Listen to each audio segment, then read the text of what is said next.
कलाकार दुर्गेश थापा रातको 1 बजे भोको पेट लिएर पुग्नुभयो सप्तकोशी छेउैमा रहेको 62 वर्षीय बुबाको चिया पसलमा। अन्धकार रात, भोको पेट अनि लामो यात्रा। त्यसैबीच भोकले विक्षिप्त बन्नुभएको कलाकार दुर्गेश थापा 62 वर्षीय बुबाको चिया पसलमा गाडी रोक्नुहुन्छ।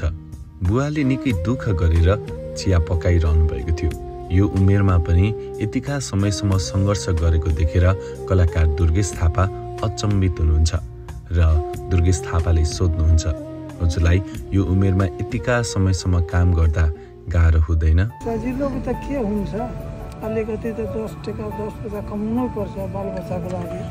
आफ्ना लागि अब के कमाउनु, अब त्यो छोरीको लागि कमाउँछु। आफ्नो लागि त के छ र, म त छोराछोरीको लागि सङ्घर्ष गर्दैछु भन्ने जवाफमा दुर्गेश थापा भावुक हुनुहुन्छ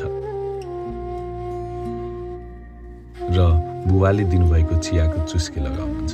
त्यसैबीच कलाकार दुर्गेश थापाको नजर अगाडिका 2 जना व्यक्तिहरूमा पुग्छ। उहाँहरू इन्डियाको कश्मीरबाट आउनुभएको रहेछ। इन्डियासम्म ट्रेनमा र नेपाल आए लगत्तै लामो पैदल यात्रामा आउनुभएको थियो। त्यसैबीच हामी जस्तै भोको भएर बुबाकोमा चिया पिउँदै हुनुहुन्थ्यो। पेटमा भोक थियो तर गोजीमा पैसा थिएन। यस्तो विडम्बना देखेर आफ्नो विगत सम्झिनुहुन्छ कलाकार दुर्गेश थापा। एकदम यस्तो थकाइ लाग्यो अनि बसेर खायो। अनि त्यसपछि एकजना मान्छे आएर मलाई चाहिँ 20 रुपियाँ दिनुभएको थियो कि त्यो 20 रुपियाँले चाहिँ म बागलुङसम्म पुगेको थिएँ। त्यो पुसमा बदरबाट पोखराबाट त्यहाँसम्म हिँड्दै आएको। पोखराबाट पुसमासम्म। कलाकार दुर्गेश थापाले आफूले पनि त्यस्तो दुःख पाएको भएर होला उहाँको मन भरिएर आयो र दुवैजनालाई खाजा खानको लागि अनुरोध गर्नुभयो। के खाऊ न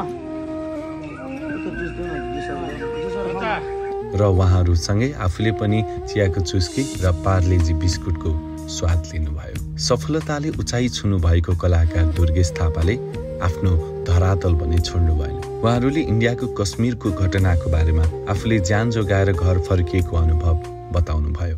म कश्मीरबाट हिँडेर आएको रे, किन वहाँ लडाइँ चलेर आउनु भएको? लड़ाई चला सर मीडिया जो बचा रहा था ना उधर कश्मीरी कि हमारा आदमी है मत मारो, उसको ही मारो। वो पहले आगे था, कश्मीरी आगे था मदद करने में कि हमारा आदमी है, हमारा देश में आया है, इसको मत मारो, हमारा मेहमान है।